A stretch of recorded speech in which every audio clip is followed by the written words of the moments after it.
verso 19. Mateus 28, 19.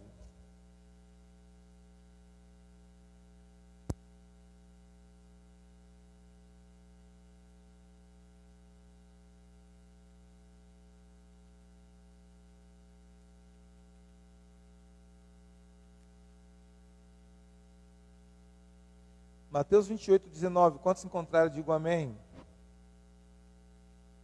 Diz assim a palavra do Senhor: portanto, vão e façam discípulos de todas as nações, batizando-os em nome do Pai, e do Filho, e do Espírito Santo, ensinando-os a obedecer a tudo o que eu ordenei a vocês. E eu estarei sempre com vocês, até o fim dos tempos. Vamos ler de novo? Portanto, vão e façam discípulos de todas as nações, batizando-os em nome do Pai, do Filho e do Espírito Santo, ensinando-os a obedecer a tudo que eu ordenei a vocês. E eu estarei sempre com vocês até o fim dos tempos. Aleluia, glória a Deus. Pai, essa é a tua bendita palavra que nós acabamos de ler. Pedimos ao teu santo e precioso Espírito que fale ao nosso coração através da tua palavra, e que pela tua palavra sejamos edificados, transformados em nome de Jesus. Amém? Para aqueles que estão anotando, discipulado, ensinando a obedecer. Aleluia. Nós temos falado sobre essas etapas da grande comissão. A gente falou sobre o ganhar, né, a importância de ganharmos almas para Jesus, a importância de estarmos evangelizando, aproveitando cada oportunidade que nos é dada pelo Senhor para compartilhar o Evangelho de Cristo. E eu tenho sempre enfatizado que Deus quer que a gente evangelize principalmente aqueles que fazem parte do nosso círculo de relacionamento, né? Eu tenho dito que 70% das pessoas que se converteram a Jesus, 70% das pessoas que hoje fazem parte da família de Deus, vieram a Cristo, estão hoje na família de Deus, na igreja do Senhor Jesus, através de alguém que faz parte do seu círculo de relacionamento. Um amigo, um familiar, um vizinho, um colega da faculdade, um colega da escola, ou seja, alguém que faz parte do seu círculo de relacionamento. Amém, queridos? Então Deus quer que nós evangelizemos todos aqueles que fazem parte do nosso círculo de relacionamento, do nosso oikos, né? Ou seja, daqueles que estão inseridos no nosso círculo de relacionamento. E essa grande comissão inclui estes também que fazem parte do nosso círculo de relacionamento.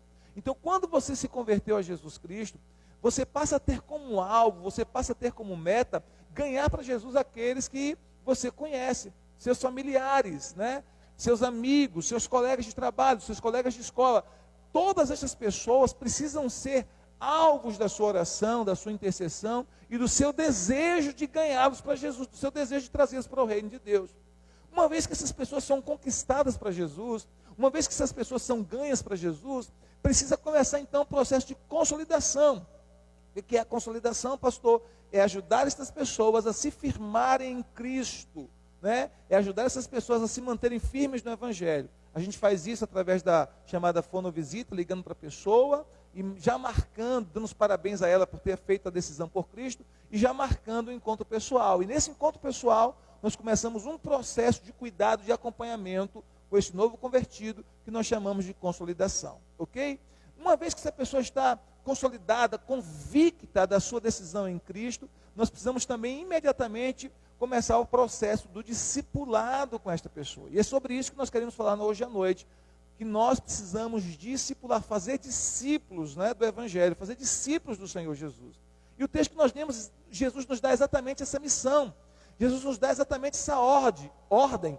Ide por todo mundo e fazer discípulos de todas as nações, batizando-os em nome do Pai, do Filho e do Espírito Santo, ensinando-os a guardar todas as coisas que vos tenho ordenado. Amém? E eu estarei com vocês todos os dias até a consumação dos séculos. Então, Jesus nos deu uma ordem. Isso para nós que somos cristãos não é opcional.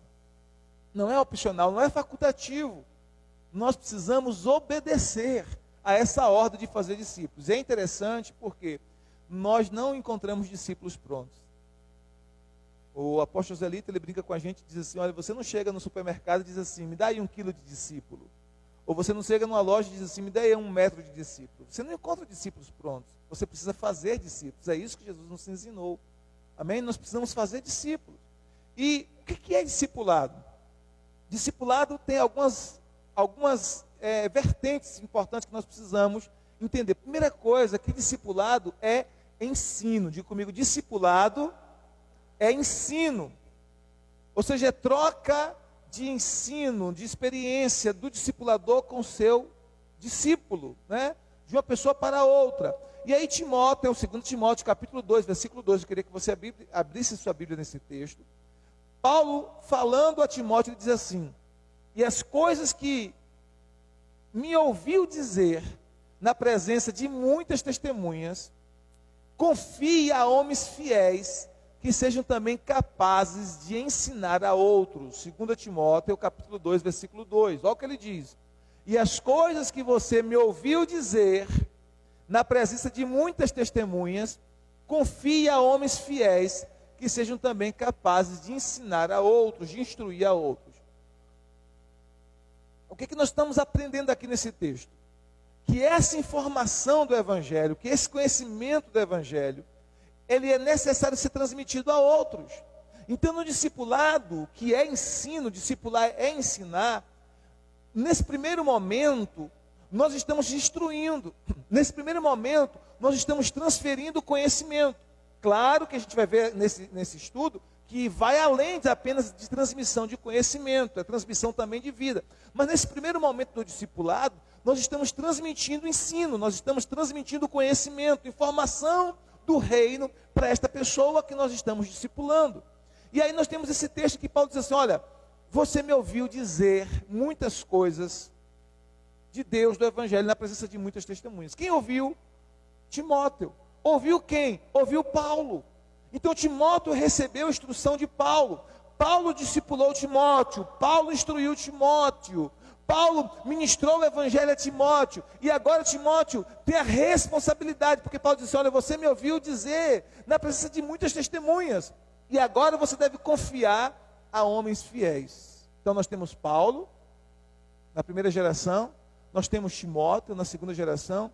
Nós temos homens fiéis, na terceira geração. E aí Paulo diz assim, confie essas instruções que você recebeu de mim a homens fiéis, que sejam também capazes de ensinar a outros. Então esses outros é a quarta geração do discipulado. É a quarta geração do ensino que é transmitido, do conhecimento que é passado. Então o que Paulo está chamando a atenção de Timóteo? Paulo está chamando a Timóteo a responsabilidade. Dizendo assim, olha Timóteo, você recebeu instrução. Eu não fui negligente com você. Eu não fui omisso com você. Eu lhe instruí. Eu lhe eduquei no Evangelho. Eu transmiti para você todo o conhecimento do reino. Agora você tem uma responsabilidade. Pega esse conhecimento do reino, do Evangelho de Jesus Cristo, e transmite isso a homens fiéis. E compartilhe isso com pessoas fiéis, idôneas. Discipula estas pessoas, para que essas pessoas também sejam capazes de instruir, de discipular e de capacitar outros. E porque este Timóteo obedeceu a esta ordem de Paulo, e porque os discípulos obedeceram a ordem de Jesus, é que o Evangelho chegou até nós. Amém? Então nós temos a responsabilidade de discipular pessoas no reino de Deus, de estar instruindo outros no reino de Deus. E aí nós temos dois desafios. O primeiro desafio é o desafio de ter o conhecimento do Evangelho, o conhecimento da palavra. E esse conhecimento é o conhecimento experimental, de vivência. Não é somente o conhecimento de acúmulo de informações. É o conhecimento de andar com Jesus. É o conhecimento de andar com Cristo. É o conhecimento de relacionamento. Não é aquele conhecimento de uma informação. Talvez se eu perguntar aqui se você conhece Silvio Santos, todos vocês dirão, eu conheço. Mas na verdade nós o conhecemos porque temos informações acerca dele. Nós não conhecemos de andar com ele. Nós não conhecemos de conviver com ele. Entende o que eu quero dizer? Então não é esse conhecimento que Jesus está falando, que o Senhor está falando. Tem muitas pessoas que conhecem Jesus, conhecem a Deus, apenas de ouvir falar sobre Ele. Não é esse conhecimento, é o conhecimento de ter relacionamento, de conviver, de andar com. Então, quando você tem esse conhecimento, você tem agora o desafio de transmitir a outros. Então, o primeiro desafio é o desafio de conhecer o Evangelho, de conhecer Jesus, de forma por meio do relacionamento. Agora, o segundo desafio é que nós temos que ser capazes de transmitir esse conhecimento para outras pessoas. Isso é discipulado. Nós precisamos transmitir esse conhecimento de Cristo, do Evangelho, para outras pessoas. É isso que Paulo está dizendo para Timóteo. O que você me ouviu dizer na presença de muitas testemunhas, confia a homens fiéis que sejam capazes de também ensinar a outros, instruir a outros. Por quê? Porque ninguém pode dar o que não recebeu. Você só pode dar aquilo que você recebeu. Amém? Você só pode ministrar a outros na medida que você mesmo recebeu. Porque do contrário seria hipocrisia religiosa, fingimento religioso. Então, Timóteo recebeu de Paulo. E Paulo recebeu de quem? De Cristo. Olha o que Paulo diz em 1 Coríntios 11, 23. Abra sua Bíblia aí. 1 Coríntios, capítulo 11, versículo de número 23. Olha o que ele diz. Primeira epístola de Paulo aos Coríntios, capítulo 11, verso 23, ele diz assim. Quantos acharam? Digam amém. Pois recebi do Senhor o que também entreguei a vocês. O Senhor Jesus, na noite que foi traído, tomou o pão, e tendo dado graças, o partiu e disse: isto é meu corpo que é dado em favor de vocês. Façam isto em memória de mim. Mas eu quero enfatizar a primeira parte do versículo 23. Ele diz assim: pois recebi do Senhor o que também entreguei a vocês. A gente poderia até inverter. A gente poderia até dizer assim: o que eu entreguei a vocês foi o que eu recebi do Senhor. É isso que Paulo está dizendo. Eu estou entregando a vocês aquilo que eu recebi do Senhor. Então, Timóteo foi instruído por Paulo, Timóteo recebeu de Paulo e Paulo recebeu de Cristo. Ele está dizendo: aquilo que eu recebi de Cristo eu passei para você. Amém? Porque ninguém pode dar aquilo que não recebeu. Então, se você tem algo de Deus para dar a alguém, é porque você recebeu do Senhor. É porque você recebeu dele. Diga amém se você está entendendo. Então nós precisamos fazer discípulo. Fazer um discípulo que obedece a Cristo. Mas para fazer um discípulo que obedece a Cristo, nós também precisamos ser um discípulo que obedece a Cristo. Porque eu não posso fazer um discípulo que é obediente a Cristo, se eu mesmo não for um discípulo que obedece a Cristo, porque eu estou transmitindo não apenas conhecimento no discipulado, eu estou transmitindo vida. Eu estou transmitindo DNA espiritual. É igual aquele caso do pai que chega para o filho e diz assim: filho, faça o que eu mando, mas não faça o que eu faço. Não, queridos. No Evangelho não funciona desse jeito. No Evangelho é: faça o que eu faço. Porque eu estou me tornando exemplo para você. Paulo disse em 1 Coríntios capítulo 11, versículo 1: sede meus imitadores como eu sou de Cristo. Paulo sabia que ele não era perfeito. Paulo sabia que ele não era impecável, mas ele sabia que estava procurando imitar a Cristo. E porque estava procurando imitar a Cristo, ele tinha autoridade para dizer para os discípulos: imitem a minha conduta, porque eu também estou procurando imitar a Cristo. Olhe para o meu exemplo, porque eu estou procurando imitar a Cristo. Sigam os meus passos, porque eu estou procurando imitar a Cristo. E nós, como discipuladores, precisamos ter esse nível de autoridade para dizer para os discípulos: não apenas faça o que eu estou falando, mas faça o que eu estou fazendo. Porque eu me tornei um exemplo para vocês. Não que eu seja perfeito, mas ou perfeita, né? Mas eu me tornei um exemplo para vocês. Por quê? Porque eu estou procurando imitar a Cristo. Então, no discipulado, há dois desafios. O desafio de fazer um discípulo que obedece a Cristo. Mas o primeiro desafio é que eu também seja um discípulo que obedece a Cristo. Porque eu só posso fazer um discípulo que obedece a Cristo se eu mesmo for um discípulo obediente a Jesus. Porque é transmitido isso. Amém, queridos? É transmitido. Senão nós não teremos autoridade. Interessante que Jesus ensinava com autoridade e os fariseus não. Jesus ensinava com autoridade por quê? Porque o ensino dele não era um ensino hipócrita, o ensino dele tinha coerência com aquilo que ele vivia. Já os fariseus ensinavam uma coisa e viviam outra. Pregavam uma coisa e viviam uma coisa totalmente contrária àquilo que estavam ensinando. É muito fácil sermos hipócritas. Usar uma capa de espiritualidade no reino de Deus. É muito fácil. Mas o nosso desafio, queridos, é ensinar pelo exemplo.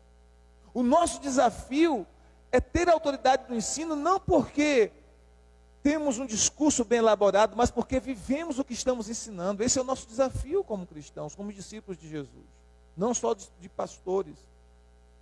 Porque as pessoas hoje colocam muita conta sobre os líderes que estão à frente da igreja. Todos os cristãos são chamados para isso. Todos, não só os pastores. Todos os cristãos são chamados para viver uma vida digna do Evangelho. Para instruir a outros e para ensinar a outros por meio do seu exemplo também. Amém? Em Mateus capítulo 7, verso 28 e 29, vamos ver? A Bíblia diz que Jesus ensinava com autoridade. Por que ele ensinava com autoridade? Porque o ensino de Jesus era coerente com a sua vida. Ele ensinava com coerência com aquilo que ele vivia. Mateus capítulo 7, verso 28. Olha o que diz, abre a sua Bíblia aí. Glória a Deus. Aleluia, Jesus. Diz assim: quando Jesus acabou de dizer estas coisas, as multidões estavam o quê? Estavam admiradas. A minha versão diz assim: estavam maravilhadas com o seu ensino, ou com a sua doutrina, como diz algumas versões. Por quê? Porque ele as ensinava como quem tem autoridade, e não como os mestres da lei, como os escribas. De onde vinha a autoridade de Jesus? Vinha do fato de que ele ensinava o que vivia. Vinha do fato de que o discurso de Jesus era coerente com a sua vida. E os fariseus e escribas não. Jesus dizia que os escribas e fariseus, eles atavam fardos pesados sobre os ombros dos homens, e eles nem mesmo com o dedo queriam movê-los. Ou seja, qual era a diferença prática do ensino de Jesus para o ensino dos fariseus? Qual era a diferença prática do ensino de Jesus para o ensino dos escribas, dos religiosos da época de Jesus? É que os religiosos da época de Jesus ensinavam uma coisa e viviam outra. Ensinavam e ministravam, pregavam uma coisa e viviam outra totalmente diferente. Jesus não. Ele ensinava com a sua própria vida. E o seu discurso era coerente com a sua vida. E é isso que faz a diferença, queridos. Então, no discipulado, nós que estamos sendo formados como líderes, uma geração de líderes que Deus está levantando nesta igreja para a glória do Senhor, amém? Nós precisamos ensinar pelo nosso exemplo. Nós precisamos ser coerentes na nossa fala, o nosso discurso precisa ser coerente com a nossa vida, com o nosso testemunho. Diga amém se você está entendendo. Mateus 23, 2 e 4, vamos ver o que diz a palavra sobre os escribas e fariseus? Mateus 23, versículo 2 e 4. Olha o que diz a palavra do Senhor. Mateus 23, versículo 2 e versículo 4.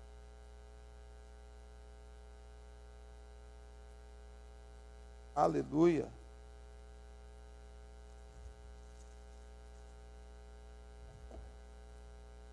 Diz assim: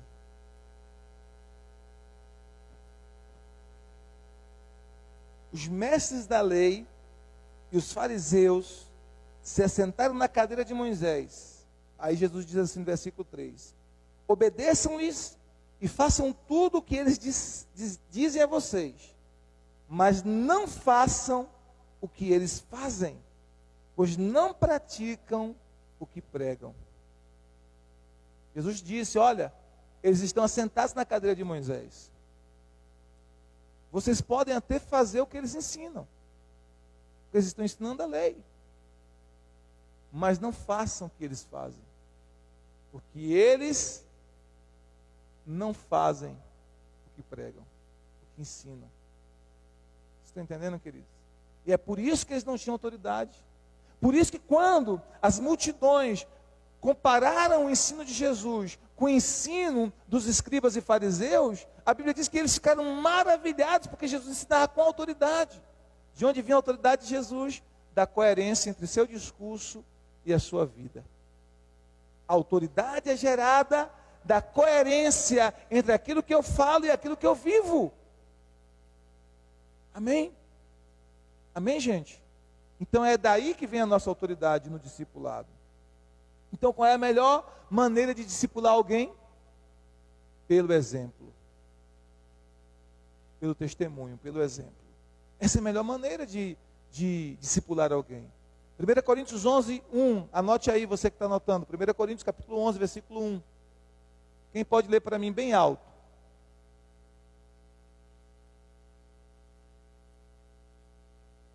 Primeiro Coríntios capítulo 11, versículo de número 1. Isso. Sede meus imitadores, como também eu sou de Cristo. Paulo está falando para a igreja de Corinto. Paulo está chamando a igreja de Corinto. Olhe para mim. Olhe para a minha conduta. Eu sou o líder espiritual de vocês. Olhe para mim e imitem a minha conduta. Por quê? Porque eu estou imitando a Cristo. Porque eu estou imitando a Cristo. Então qual é a melhor maneira de discipular alguém? Pelo exemplo. É por isso que você tem muito dos seus pais e nem sabe disso. Por quê? Porque você aprendeu muito deles pelo exemplo. É por isso que você que é pai e mãe, está ensinando o seu filho, mesmo quando você não diz nada. Você está ensinando o seu filho muito mais pelo seu modelo, pelo seu exemplo, do que pelas suas palavras. Mesmo quando você está calado, você está ensinando. Tudo que você faz é um ensino para os teus filhos, porque eles estão te observando, eles estão te analisando, eles estão te imitando. A criança aprende por imitação. Na verdade, todos nós somos assim. Amém? Então você está aprendendo, você está fazendo muitas coisas e tendo comportamentos que são semelhantes aos seus pais. E se você acha que não é legal, alguns comportamentos você precisa aprender com novos modelos. Mas nós aprendemos pelo exemplo. E você ensina os teus filhos pelo exemplo. E no discipulado é a mesma coisa. Nós vamos ensinando pelo exemplo, pelo modelo. Amém? Quantos estão entendendo o que eu quero dizer? Glória a Deus. Como ser exemplo? Como é que eu posso ser exemplo para outras pessoas? Uma das coisas, você precisa permitir a convivência. Por isso a importância da comunhão. Né? Por isso a importância de estarmos numa célula, num pequeno grupo de pessoas, entre 3, 4, 5 pessoas, no máximo 10 ou 15 pessoas, em que você pode estar ali e as pessoas podem, convivendo com você, aprender de perto contigo. Aprender de perto com você, daquilo que você tem recebido do Evangelho, daquilo que você pode ter recebido do Senhor. Por isso que no discipulado é importante chamar esse discípulo para caminhar junto com você. Amém? Para caminhar junto com você. É assim que a gente ensina no discipulado. Não dá para fazer discipulado à distância. Não dá, irmãos. Discipulado exige caminhar próximo, discipulado exige caminhar junto, discipulado exige caminhar perto do aquele que a gente está elegendo como nosso discipulador ou discipuladora.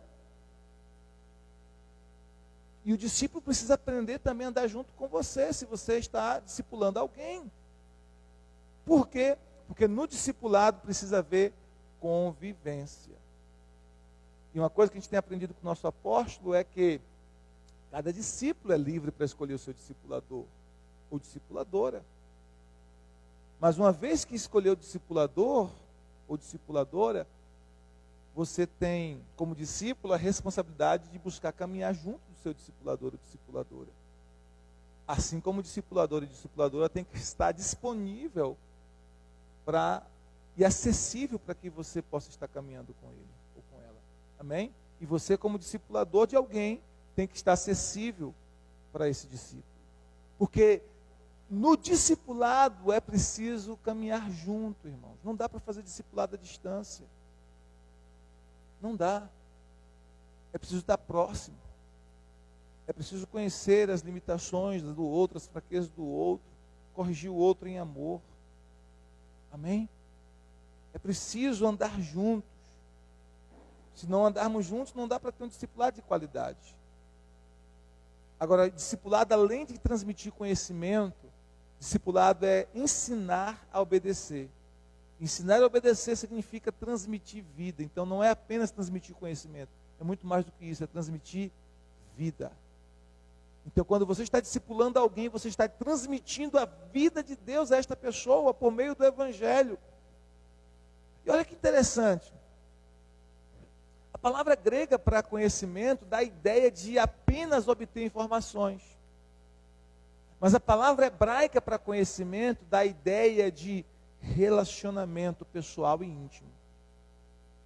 A palavra grega para conhecimento é quase como a palavra nossa para conhecimento, porque na verdade a nossa palavra em português para conhecimento tem uma parte de sua origem nessa palavra grega.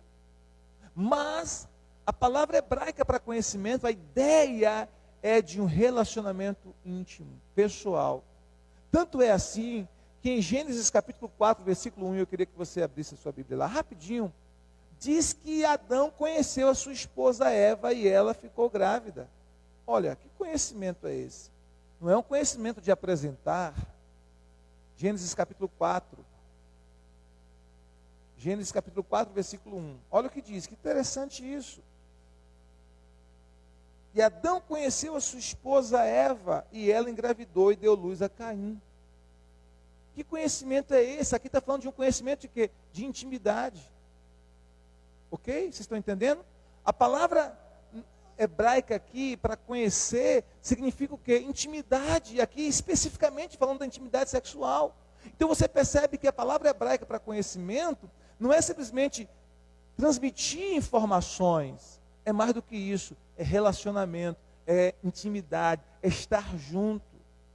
Que ele usou aqui, o autor, né, Moisés usou essa palavra para a intimidade sexual de Adão e Eva. Mas que em outros momentos é usada para conhecer o Senhor, para ter intimidade com o Senhor, para conhecer o Senhor de forma profunda. Então, conhecimento, queridos, à luz da palavra hebraica, é transmissão de vida. Porque quando Adão conheceu a sua esposa, o que aconteceu? Uma vida foi gerada. Uma vida foi gerada. Então, quando você no discipulado transmite esse conhecimento de ensino a obedecer, você está transmitindo vida, a vida de Deus para o coração do seu discípulo. A vida de Deus. Paulo chega a dizer isso em Gálatas capítulo 4, verso 19, ele diz assim: meus filhinhos, por quem de novo sinto as dores de parto, até que Cristo seja gerado em vós. Gálatas 4, 19. Meus filhinhos, por quem de novo sinto dores de parto. Olha o que Paulo está dizendo, eu estou sentindo de novo dores de parto para você. Paulo usa agora a figura de uma mulher grávida, que está agonizando para dar à luz. Ele está dizendo, eu estou sentindo dores de parto de novo. E quando foi a primeira vez? A primeira vez foi quando Paulo o gerou para Cristo no Evangelho. Ele chega a dizer para os Gálatas assim, ó, vocês podem ter muitos tutores em Cristo, vocês podem ter muitos pedagogos em Cristo, mas vocês têm apenas um Pai, porque eu pelo Evangelho vos gerei. Quem gera pelo Evangelho se torna pai espiritual daquele que foi gerado. E Paulo diz isso para os Gálatas, vocês podem ter muitos ensinadores, muitos instrutores, vocês podem ouvir muitas pessoas que estão ensinando vocês aqui, ali, acolá, muitos professores, muitos tutores, muitos pedagogos, muitos aios, mas vocês têm apenas um Pai. Sabe por quê? Porque eu gerei vocês pelo Evangelho. Porque eu gerei vocês pelo Evangelho. Porque eu transmiti a vida de Cristo para vocês por meio do Evangelho. Então, quando foi a primeira vez que Paulo gerou para Cristo? Paulo gerou para Cristo pela primeira vez, quando Paulo os ganhou para Jesus. Quando foi que Paulo sentiu dores de parto pela primeira vez? Quando Paulo gerou para Cristo no Evangelho.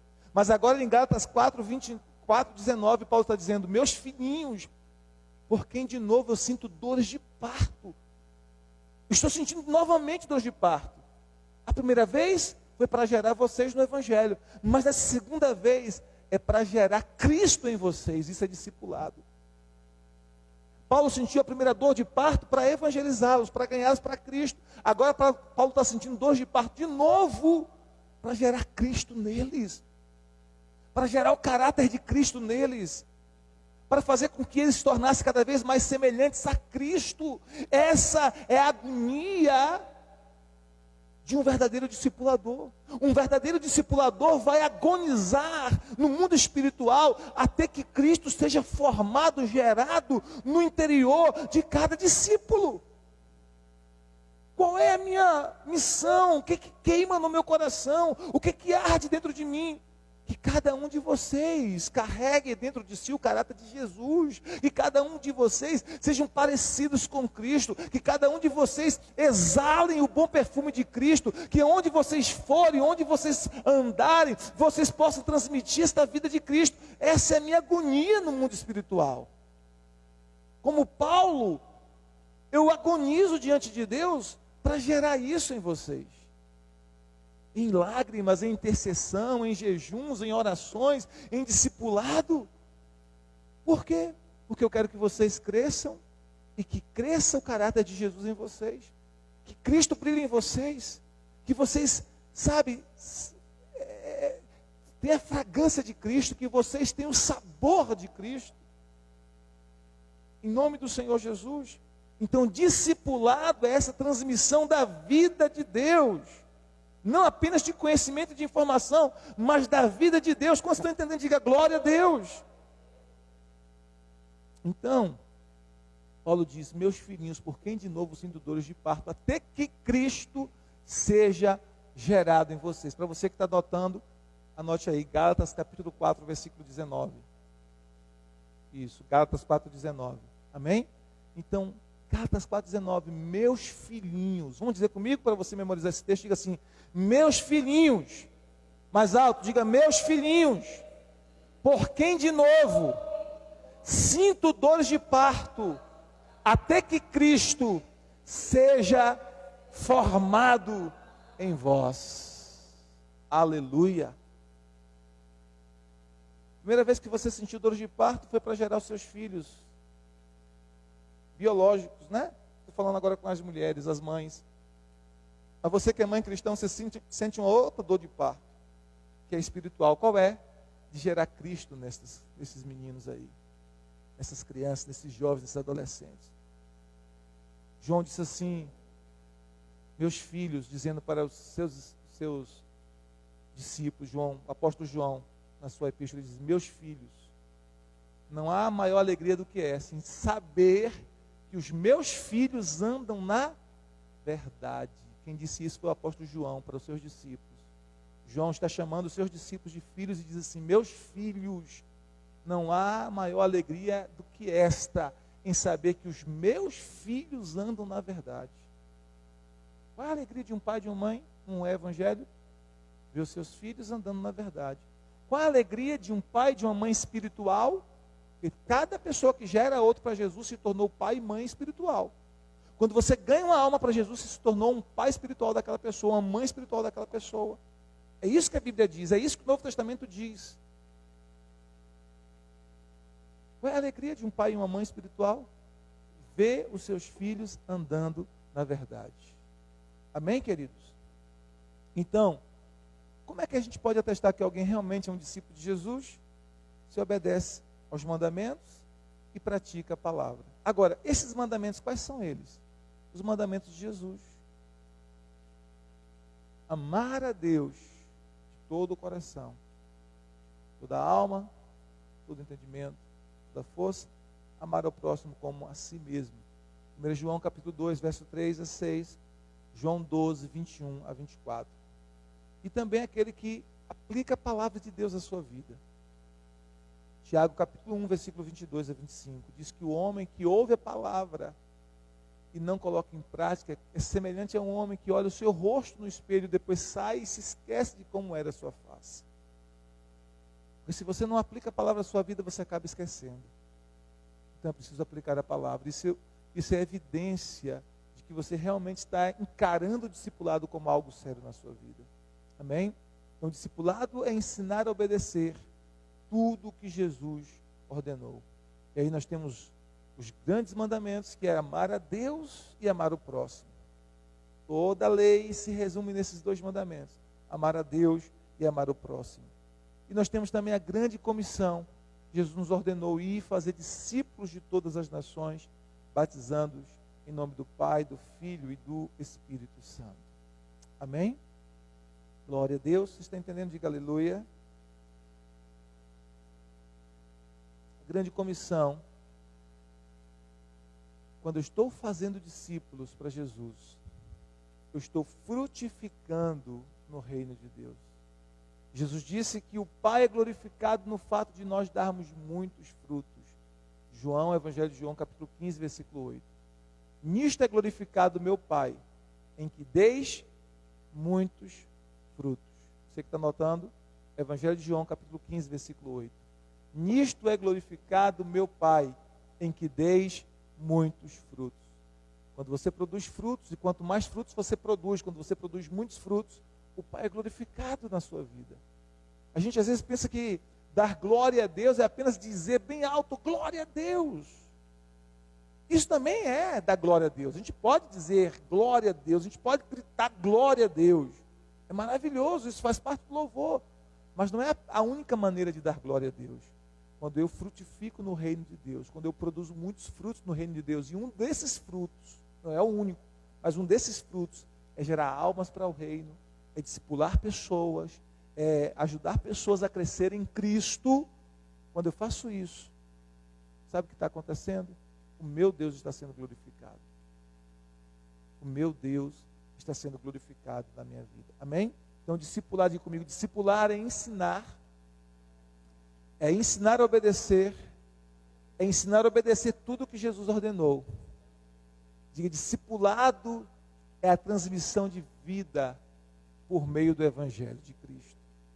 Então, nós temos a responsabilidade de nos abrir para o discipulado, para recebermos discipulado, principalmente no mundo egoísta como nós vivemos, em que as pessoas são muito, querem se isolar, não querem receber instrução, não querem ser instruídas, direcionadas, corrigidas algumas vezes quando é preciso. Nós precisamos nos abrir para a correção, nós precisamos nos abrir para a instrução, nós precisamos nos abrir para dizer assim, eu preciso de alguém que me instrua, que me encoraje, que me ministre, e quando for preciso me mostre onde errei, para que eu acerte o caminho.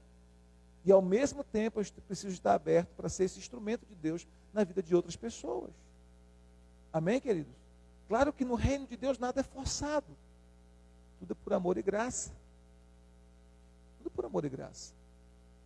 Quando um jovem de valor, como diz a Bíblia, o jovem rico, ele chegou para Jesus e perguntou o que eu devo fazer para ser salvo. Jesus disse para ele, guarda os mandamentos. Ele disse, quais? Jesus disse, citou os mandamentos. Ele disse, tudo isso eu tenho feito desde a minha mocidade. O que me falta ainda? Jesus disse, vende tudo o que tens e dá aos pobres e terás um tesouro no céu.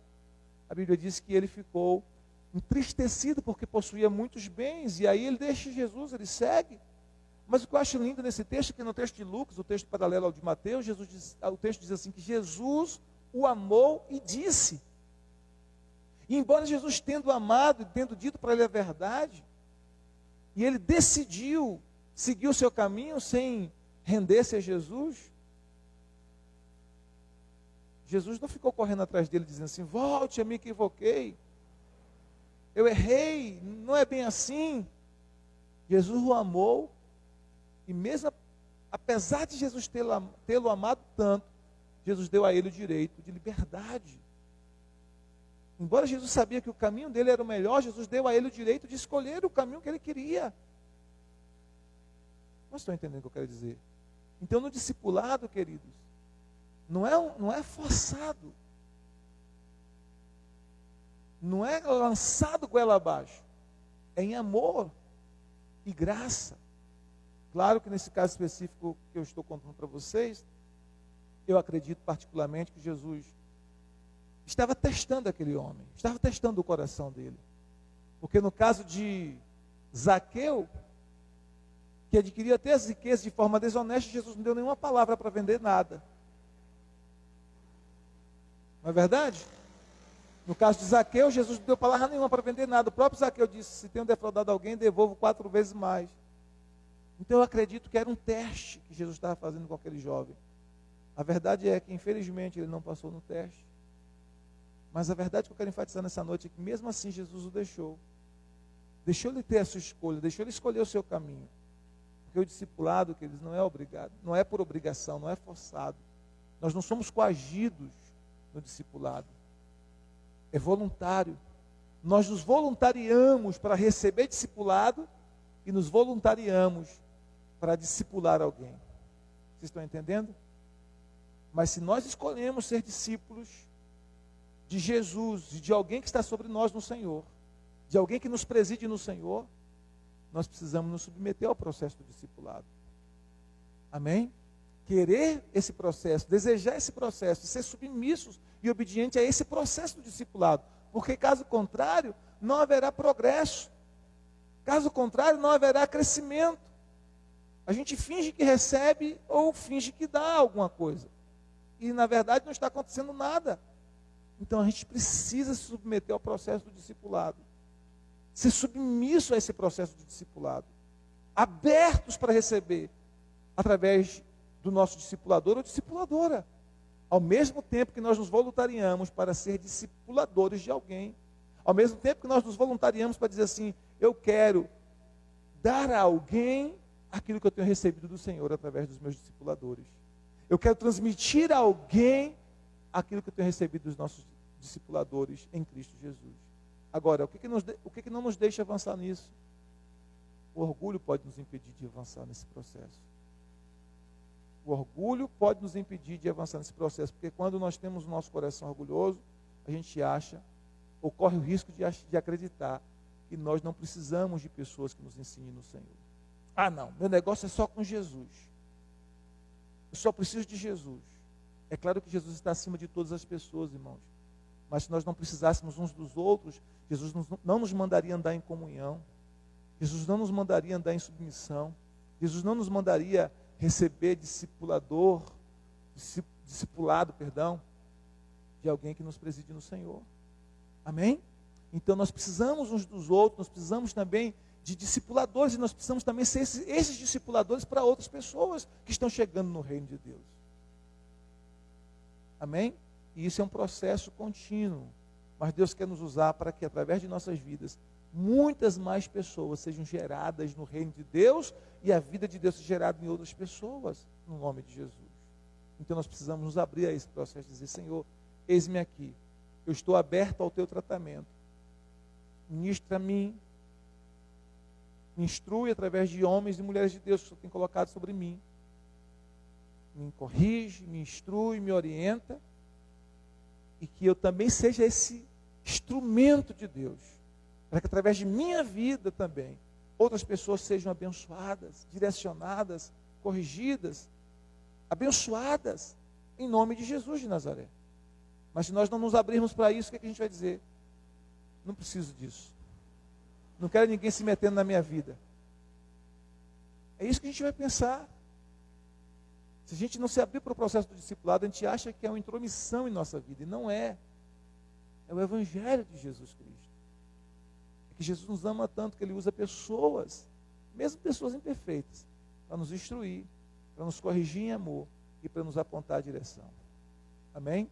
Nós temos que estar abertos para esse processo, receber o discipulado do Senhor através de pessoas de Deus, que nós elegemos como nossos discipuladores na nossa vida, e também ser esses instrumentos de Deus para a vida de outras pessoas que estão chegando no reino de Deus. Amém? Diga amém se você está entendendo. Diga glória a Deus. Levante suas mãos e diga assim, Senhor, eu te peço em nome de Jesus, que o meu coração seja quebrantado e humilde, para que eu possa receber orientação, instrução, discipulado do Evangelho em cada área da minha vida, em nome de Jesus, e que também eu seja um instrumento de Deus, como discipulador ou discipuladora, para que através da minha vida, pessoas sejam discipuladas no reino de Deus, em cada área de suas vidas. Eu quero entregar a outras pessoas aquilo que eu tenho recebido do Senhor, em nome de Jesus. Amém. Amém. Graças a Deus.